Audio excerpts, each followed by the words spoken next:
విశాఖ నగరాన్ని పర్యాటకంగా అభివృద్ధి చేయాలని అసెంబ్లీ సమావేశాల్లో చర్చించిన దక్షిణ నియోజకవర్గం ఎమ్మెల్యే శ్రీ వంశీకృష్ణ శ్రీనివాస్ పర్యాటక రంగానికి పరిశ్రమ హోదా కల్పించినందుకు ముఖ్యమంత్రి డిప్యూటీ సీఎం లోకేష్ కి ప్రత్యేక ధన్యవాదాలు.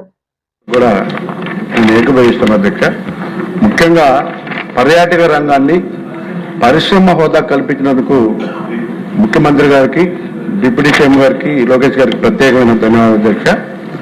అయితే అధ్యక్ష, విశాఖపట్నంలో ఎన్నో అభివృద్ధి కార్యక్రమాలు చేస్తున్నప్పటికీ ముఖ్యంగా మౌలిక సదుపాయాలు లేకపోవడం వల్ల చాలా ఇబ్బందులు అవుతున్నాయి అధ్యక్ష. గత ప్రభుత్వం ఉన్నటువంటి ఒకే ఒక టూరిజం రిసార్ట్ కూడా ఎరగొట్టి ఆయన 30 సంవత్సరాల కళని నెరవేర్చుకోవడానికి ఒక ప్యాలెస్ కట్టారు అధ్యక్ష. అది కూడా లేదు అధ్యక్ష. అక్కడ ముఖ్యంగా విశాఖపట్నంలో ఇప్పుడే మంత్రి గారు చెప్పినట్టుగా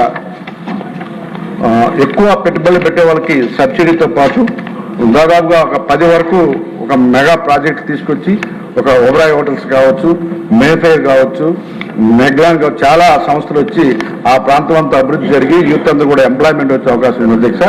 అయితే అధ్యక్ష, విశాఖపట్నంలో ముఖ్యంగా అరకు అనేది చాలా ఇంపార్టెంట్ కాబట్టి విశాఖపట్నం నుంచి అరకు వెళ్లే మార్గం మాత్రం కొంచెం చిన్నగా ఉంది అధ్యక్ష. దానికి కొంచెం పెద్దగా చేయాలని చెప్పేసి మీ ద్వారా కోరుకున్నాం అధ్యక్ష. ఇంకోటి రెండోది, అన్నిటికంటే మేజర్గా ప్రాబ్లం ఉంది అధ్యక్ష.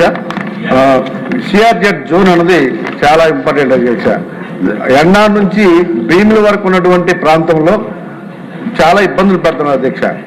చిన్న చిన్న వ్యాపారస్తులు కూడా వ్యాపారం చేసుకోలేకుండా చాలా మంది దళారులు అక్కడ చేరిపోయి కేసులు వేయడము అలాంటి చాలా ఇబ్బంది పడుతున్నారు అధ్యక్ష. దాన్ని జోన్ 3 నుంచి జోన్ 2కి తేవాలని చెప్పేసి మీ ద్వారా మంత్రి గారికి తెలియజేస్తున్నారు అధ్యక్ష. గతంలో కూడా చెప్పారు అధ్యక్ష. దాని మీద ఎటువంటి ఇంకా యాక్షన్ తీసుకోలేదు అధ్యక్ష. ఆ ప్రాంతంలో ఉన్న వ్యాపారస్తులు కూడా చాలా ఇబ్బంది పడుతున్నారు అధ్యక్ష. ఇకపోతే అధ్యక్ష, ముఖ్యంగా బీచ్ రోడ్లో ఆధునికంగా అంటే ప్రస్తుతం ఉన్నటువంటి పరిస్థితులకు అనుకూలంగా సదుపాయాలు లేకపోవడం వల్ల, అంటే విశాఖపట్నం సిటీ నుంచి భీముల వరకు ఎన్నో అవకాశం ఉన్నప్పటికీ కూడా ఎటువంటి మౌలిక సదుపాయాలు ఎక్కువగా లేకపోవడం వల్ల ఎక్కువ మంది టూరిస్టులు మనకు రావాల్సిన వాళ్ళందరూ కూడా అటు గోవా కావచ్చు, లేకపోతే వియత్నాం, లేకపోతే బ్యాంకాక్ వెళ్ళిపోతున్నారు అధ్యక్ష.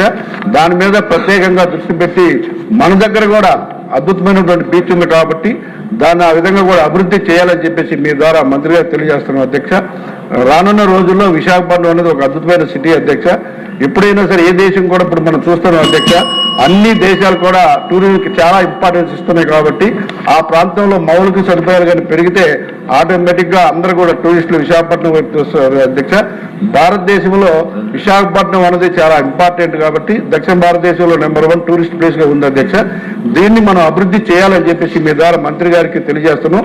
మన ఆదాయ వనరులన్నీ కూడా ఇతర దేశాలకు వెళ్ళిపోతా ఉన్నాయి అధ్యక్ష. ఈ మధ్యకాలంలో అందరూ వియత్నాం వెళ్ళిపోతున్నారు కాబట్టి అవన్నీ అరికట్టాలంటే ఇక్కడ కొంచెం టైం కూడా పెంచి కొంచెం అద్భుతంగా ఆ విశాఖపట్నాన్ని అభివృద్ధి చేయాలని టూరిజం పరంగా మీకు తెలియజేస్తున్నాం.